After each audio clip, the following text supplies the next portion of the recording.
London is an internationally renowned shopping centre. There are tens of thousands of shops spread out throughout the city.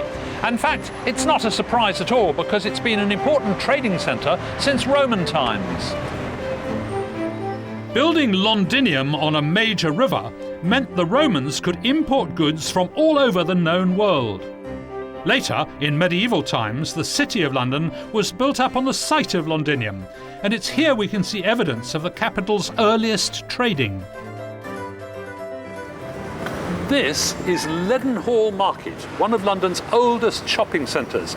In fact, there's been a market here for 600 years for the sale of meat, fish, poultry and corn. This iron and glass building is Victorian. It was put up in 1881, but for medieval Londoners, the market was the principal source of goods.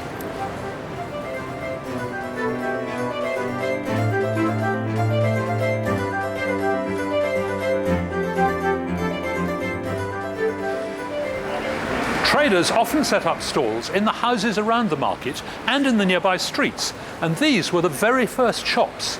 Many of them were open-fronted, like this wonderful fish shop here. Because the city was the heart of London, all the major markets were found here.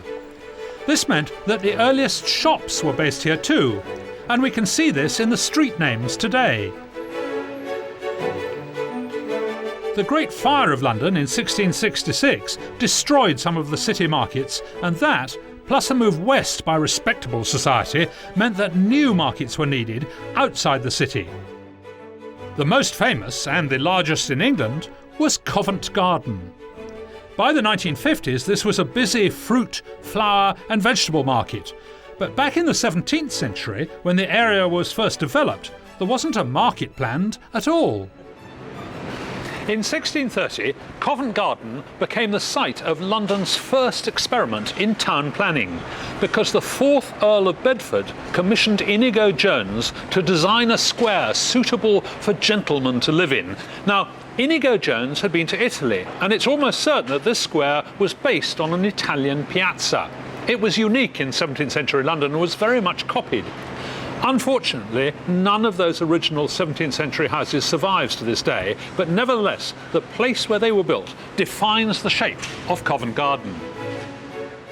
Canny market traders saw the opportunity and moved in, setting up stalls in the square. Over there was Bedford House, the Earl's residence, with the back garden behind it, and it was there around 1650 that the first unofficial traders set up. Within 20 years, there were so many of them that the Earl applied for a licence to try and regulate the situation, but still the market kept on growing. Because of the rapidly growing market, the gentry moved out and writers, artists and actors moved in. Covent Garden became an entertainment area with theatres and coffee houses. With all the market stalls as well, the place was chaotic.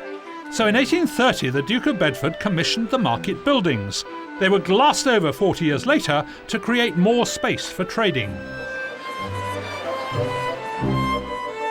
The market dominated Covent Garden right up to the 1970s, when it was finally moved away to Vauxhall, and the market buildings were successfully redeveloped into a tourist shopping destination. Over the years, with so many people coming to the market, it's no surprise that many retailers set up shop in the streets around it. In 1869, one of our largest grocery chains actually started at 173 Drury Lane. Enterprising shopkeepers have always set up in places where people could reach them easily, near markets, on busy thoroughfares, or just near important buildings. And that's why St James's was such a prime location. The shops of St James's have traditionally been associated with luxury, wealth and exclusivity. And this all started because retailers came to be near the court, which had moved to St James's Palace in 1698. And remarkably, one of those shops is still trading today, the wine merchants, Berry Brothers and Rudd. The shop was first opened as a grocery store by the widow Bourne in the 1690s. In the 1730s, the shop was rebuilt by widow-born son-in-law William Pickering, and it's more or less now as it was then. If he came in here now, he'd recognise the place, with a wonderful uneven wooden floor. Look at this. And outside, it's almost the same as it was then in the 18th century. Really remarkable. It was still a grocer's shop, and so this huge set of scales here is called the coffee mill, and they weighed not only the coffee, but also people, like this. Oh, thank goodness I'm not quite that heavy. From 1765, it became a fashionable pastime for the great and the good to come and get themselves weighed.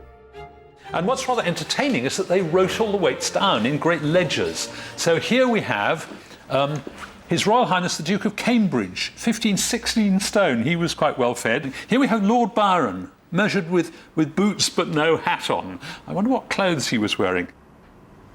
The Borough family got into the business in the late 1700s, and Mr. Hugh Rudd joined in 1918. But it's really the Berrys who run it, and they've been running it for generations. And Simon Berry, you're the...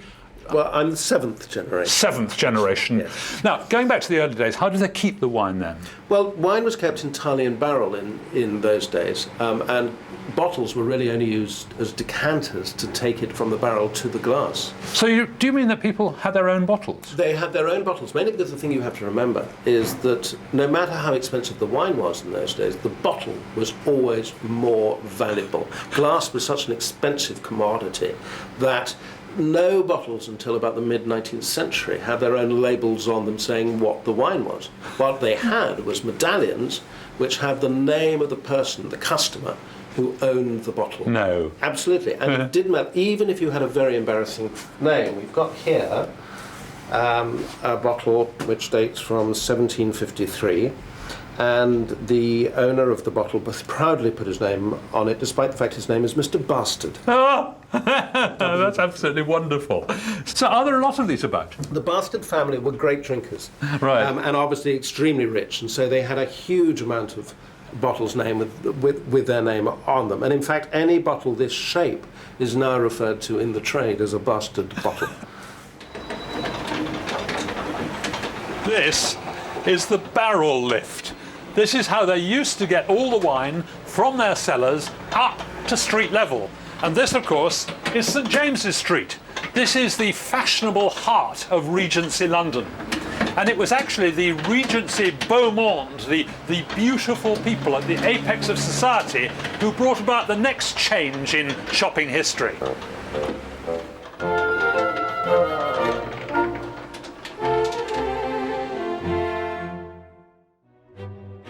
By 1800, London was the largest city in Europe. It was well on its way to having 2 million inhabitants. Demand for all manner of merchandise, from household goods to the most luxurious wares, flourished, and so the number of shops increased to meet the demand. The consumer revolution had begun. Just like today, one of Regency London's favourite pastimes was shopping. And one of the greatest shopaholics of the whole of the Regency period was this chap, Beau Brummell. He was incredibly vain, a great dandy. It's said that he took 5 hours to get dressed every morning because he wanted everything to be perfect. He loved elaborate neckwear, and he may even have invented the idea of wearing a tie with a suit. The thing was about those Regency dandies, they loved not only shopping, but they loved promenading, going out to see and be seen. And as a result of that, they changed the face of shopping architecture. The love of the promenade led to the arcade. This, the Burlington Arcade, was built in 1818 and at 585 feet is the longest in Britain. The arcade was actually a French idea, but it quickly came over to England probably because of our rotten weather. It was actually brought here by Lord George Cavendish, who'd been to Paris, and there he saw the Passage des Panoramas, and he realised it was a great financial success and thought it might work here. There's another story that he was fed up with people coming out of the gin and oyster bars and chucking all the remains over his garden wall, and the smell was absolutely disgusting. And yet another theory is that his wife demanded somewhere where she could go shopping with her friends in peace and quiet and not have to mix, with the riffraff. Hello. Have we done carrying of parcels in the arcade? Sorry, who are you? I'm the beadle of the Burlington Arcade. The beadle. So you're the boss. I am, sir. I am. So, sorry, why aren't I allowed to carry a parcel? It's just deemed ungentlemanlike, sir. So originally, Are you suggesting I'm not a gentleman? I wouldn't dream of such a thing. Sir. I wouldn't dream of such a Right. So, what other funny rules are there? Originally in the arcade, you weren't allowed to whistle because the pickpockets used to whistle to each other. In fact, there's only one individual allowed to whistle, which is Sir Paul McCartney. Well, that's fantastic. Now, is it okay this time if I take my parcel out? It is indeed, sir. Yeah. Okay, well, I think I better scarper. Okay. Thanks very much indeed. You're welcome, sir. Cheers. Good night. Burlington Arcade really is a beautiful place to come and browse. And windows are obviously a crucial part of shop architecture because they lure passers-by inside. It was in the mid-18th century that glass first started to be used in shop windows. But without modern manufacturing techniques, how on earth did they make window panes? London's busy retail streets are packed with window shoppers. But up until the 18th century, most shops would have been open-fronted like stalls because window glass was so expensive. This shop here is one of the oldest surviving bow-fronted shops in London, built in 1754. It was originally a tobacconist, Freiburg and Treyer, and you'll notice that all the panes of glass are very small. Come over and have a look. Look at this pane of glass here. It's very wobbly and uneven. If I move about, I'm sort of distorted all over the place, and that's because it was handmade. How did they make the glass for those windows? Well, actually, what they were making was bits like this. And Lane here is going to try and show me how to make one. Wish me luck. The process for making crown glass was perfected by the French in the 14th century, but they kept it a secret for 300 years. Now that's what, over 1,000 degrees, I guess, is it? That's right. Right. Because the glass is blown into a hollow globe called a crown, the glass becomes thinner and clearer, and a much better quality than earlier methods produced. Lane let me have a go at blowing. When you blow, just blow gently and steady. Bring this up to your mouth and keep it turning all times. It's much harder than it looks. The next stage is to attach another hot iron. Yeah. Great. Right. Right. Ah! I've broken it. Is that all right? That's what you're meant to do. Oh, good. What are you doing now? Opening the hole up in the shape.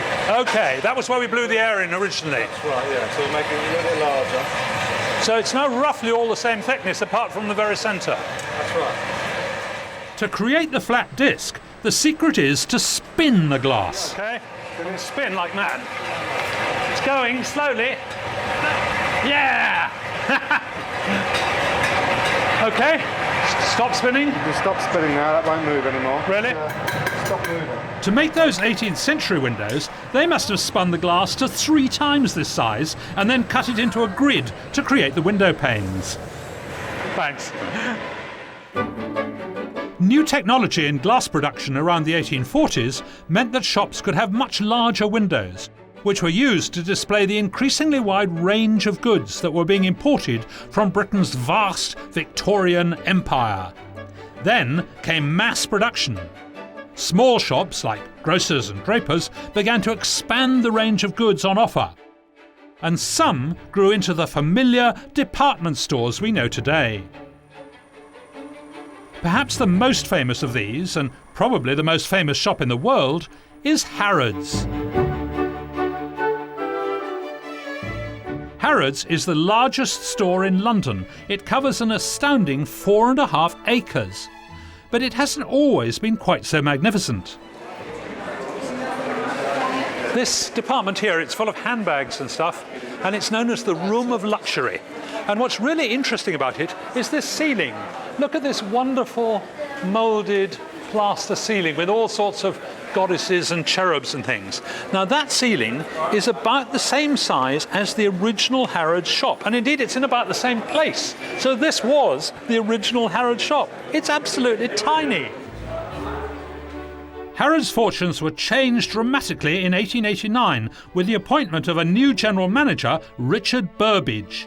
He had a vision of a grand store covering a whole block.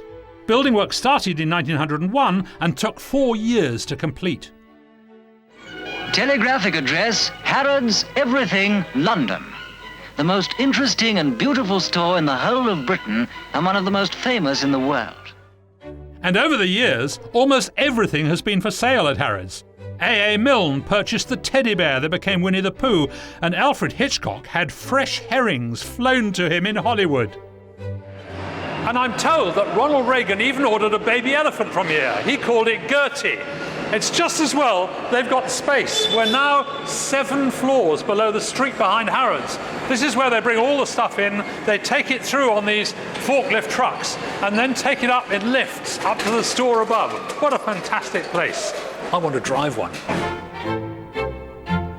Burbage lured customers in with a more familiar mode of transport, England's first escalator in 1898. The current owner, Mohammed Al-Fayed, also wanted to treat his customers to a spectacle. So in 1997, he spent an astonishing £20 million to build this fantastic Egyptian escalator.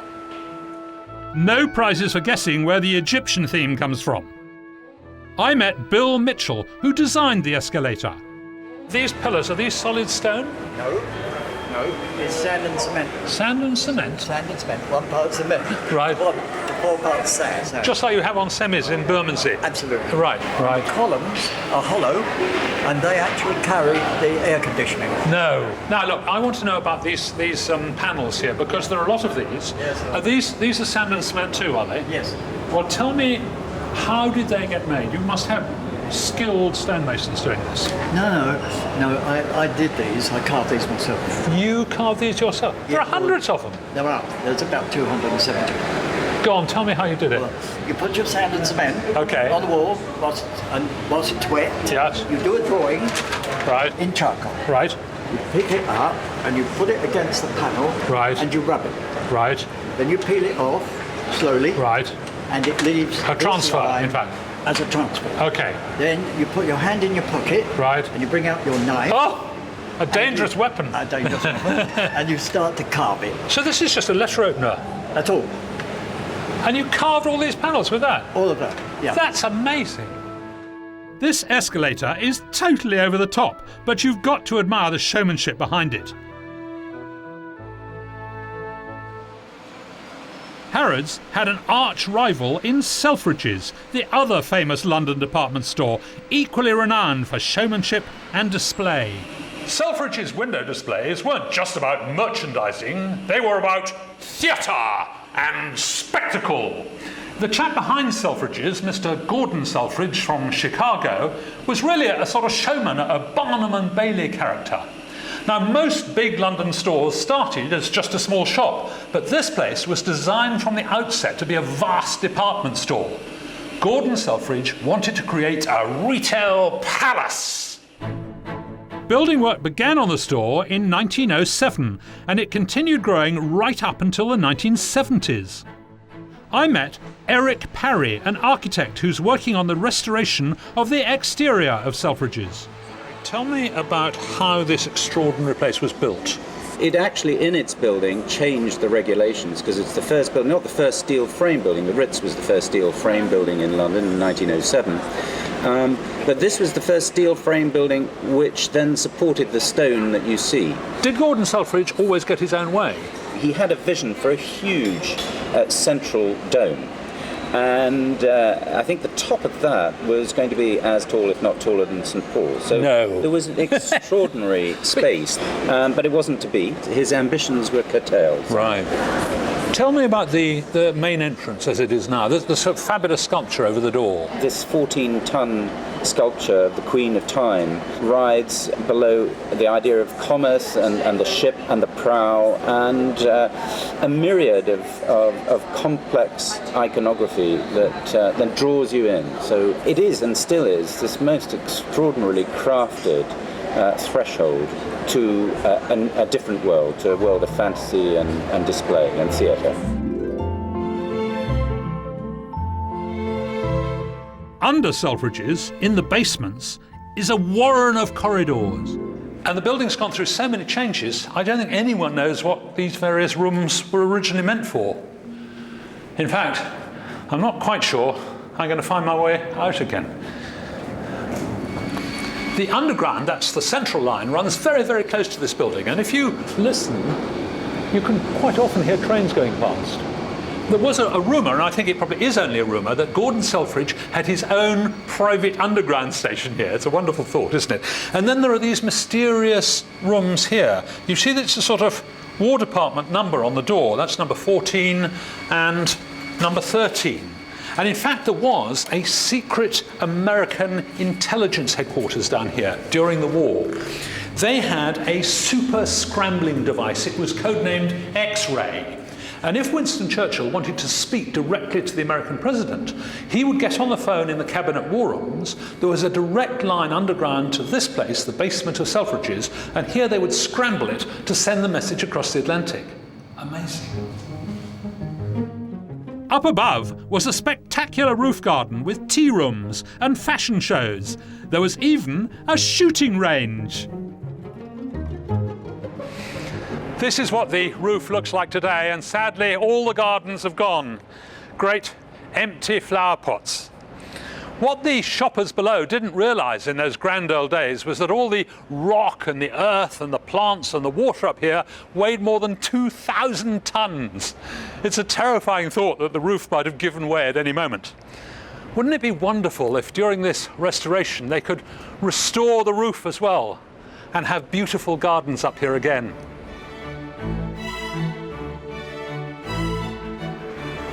I think it's most unlikely that anyone will build a new department store as grandly as Selfridges. Retailers simply don't have that much money.